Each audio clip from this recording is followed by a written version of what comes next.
Nos encontramos en Ciénaga con Vladimiro Caneva, hijo del importante escritor Rafael Caneva Palomino, nacido en el Banco pero fallecido en Ciénaga en el año de 1986. Estamos aquí a nombre de la Casa de Asterión, revista de estudios literarios de la Universidad del Atlántico.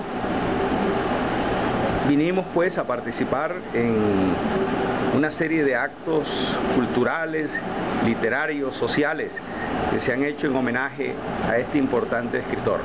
Nos encontramos entonces con su hijo Vladimiro Caneva, a quien vamos a solicitarle respuesta a unas 3 o 4 preguntas en relación con la vida y la obra de Rafael Caneva.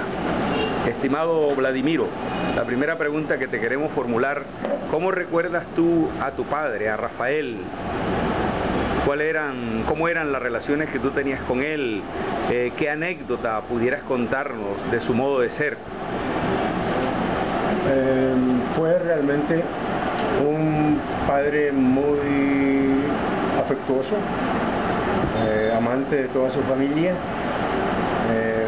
pero muy estricto, muy exigente, estricto en grado sumo, casi podríamos decir, en la organización y en el manejo del hogar y de todos sus hijos.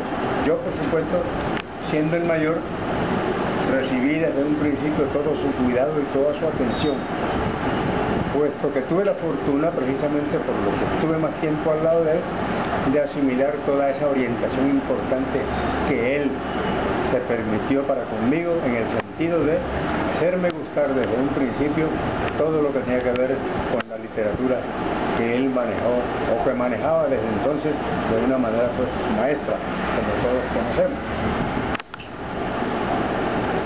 Estuve, a raíz de todo eso que te cuento, inmerso en el manejo de los libros, porque la biblioteca, numerosa,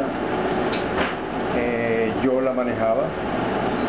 Él había designado para mí todo el cuidado de la biblioteca, de modo que había permanentemente un cuidado de mi parte con inventario muy estricto, y entonces me hacía consultar los libros, me ponía tareas en el sentido: revisa esto para que después me cuente.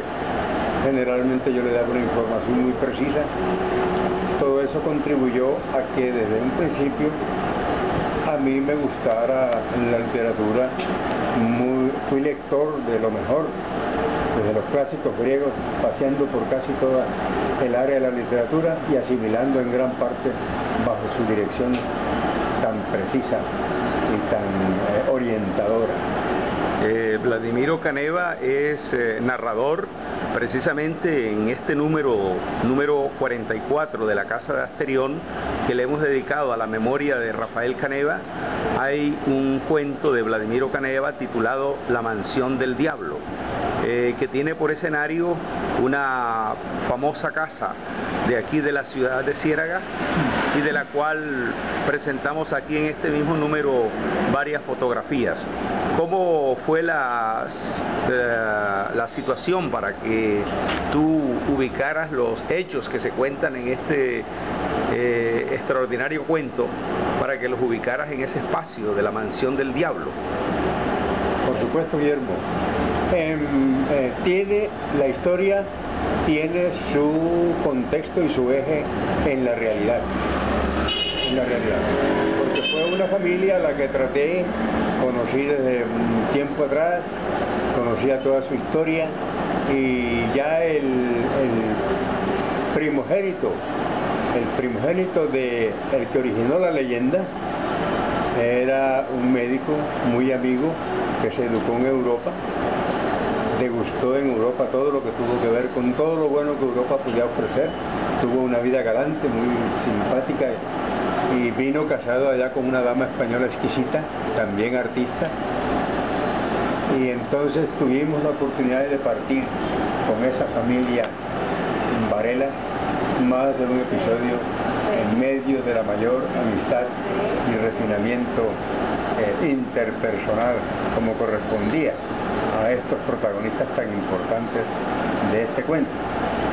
Entonces, digamos que los elementos fundamentales están tomados de la vida real, porque siguiendo una secuencia precisa, se habla de los parientes representantes de las diferentes generaciones del tronco Varela, que estuvieron en Ciénaga, que salieron a estudiar al exterior, que volvieron cada uno con el bagaje que habían adquirido, que se quedaron aquí, terminaron aquí y continuaron después dispersándose por otros lugares de la patria. Por supuesto que el origen de la leyenda es efectivamente algo que giraba alrededor del primer Varela, un señor feudal, podemos decir, dueño de grandes extensiones acá en la zona bananera, tan grandes que a su finca llegaba un ramal del ferrocarril que hacía el transporte del banano, y alrededor de esa finca de él, enorme, se fue constituyendo con el agregado no solamente de los trabajadores, sino de los que después iban llegando a organizar y a mejorar el modo de vivir de la gente, los que llevaban la comida, los que llevaban la ropa. Se fue organizando la comunidad y se fundó realmente una población llamada Varela, que lleva el nombre del principal protagonista, que fue el que originó la leyenda, porque en realidad de pronto no se sabía de dónde había llegado, y así como por arte de magia, como por supuesto con cierta fantasía se relata en este cuento, comenzó a cobrar pues naturalmente una gran holgura, hubo mucho dinero, compró más tierras, y entonces llegó un momento en que se decía que este señor había hecho un pacto con el diablo. Y por supuesto, ya a partir de eso comienza el desarrollo del relato, en el que ya naturalmente se intercala todo aquello que es de la fantasía del narrador. La leyenda. La leyenda, sí. Bien, y volviendo, Vladimiro, además de ser un narrador, ensayista, es médico. ¿Graduado en qué universidad, Vladimiro? En la Universidad Nacional, Guillermo. Eso fue en el año 60, la década del 60. Bien, bueno, Vladimiro, hablando ya más concretamente de la obra de tu padre, de Rafael Caneva, ¿cuáles crees tú que pudieran ser los aportes o los valores que deja su narrativa, su poesía, su ensayística a la literatura?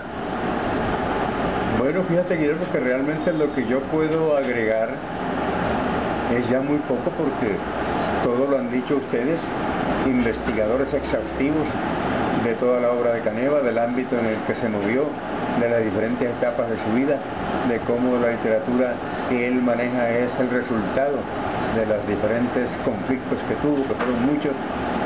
Y entonces yo, ¿qué podría agregar? Pues confirmar que Caneva manejó con maestría todos los géneros de la literatura desde el principio, porque desde muy joven comenzó su manejo.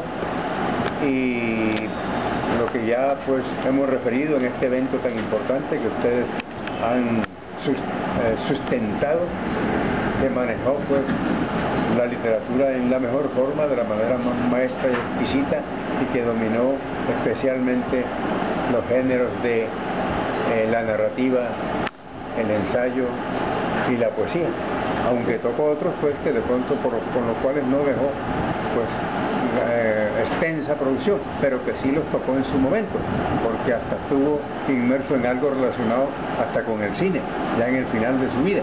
Tú conoces ese aspecto. Rafael Caneva escribió unos cuentos que pudieran hacer parte perfectamente de cualquier antología del cuento en español.